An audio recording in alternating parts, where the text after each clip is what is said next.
don't mind admitting when I'm wrong about something. In fact, I actually mentioned in my video about the $208 plus $100,000 Prius that the city of Calgary paid for might have been a typo, and that cost might have been for 5 or 6 of the vehicles. Well, it did end up being a typo. It was for 7, and they were bought for the Calgary Parking Authority. I have the purchase order right here. Did you know that the Calgary Parking Authority is owned by the city? And we pay the highest rates for parking in the country. Actually, we pay the 2nd highest in North America, next to New York City. So this is yet another government-run business double dipping into your wallet to pay for their, in many cases, useless projects. And it's not the only business that the city of Calgary runs in order to get more than their fair share of your cash. They run NMAX, a utility provider, and even that new compost facility that I told you about that they're running at a loss. So why is a city-run business using your taxpayer money to buy cars for their business to profit off of you not only once, but twice, and also at the highest rates out there? Calgary Parking Authority owns over 17,000 paid parking stalls, mostly located in the downtown core, and they provide permits for another 27,000 spots, many of which are also located in the vicinity of the core. Some of the parking spaces downtown go for over $30 a day, a price most working Calgarians can't afford even when we're not in the midst of a downturn.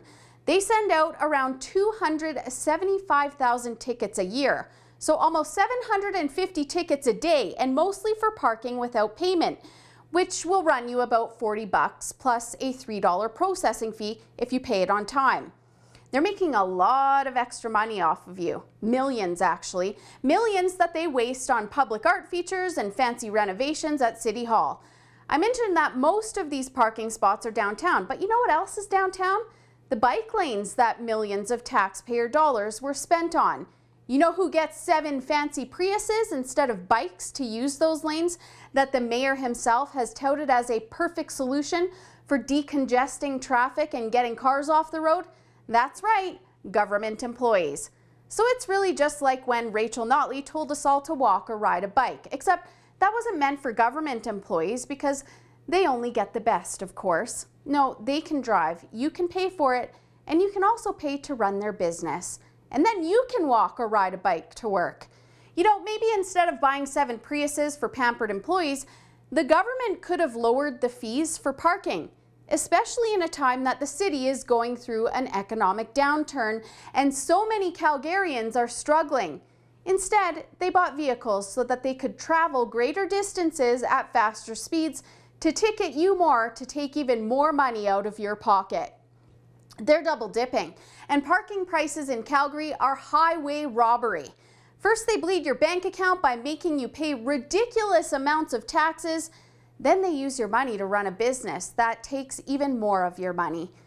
I've told you so many times that anytime the government is involved in a business, it's just bad news.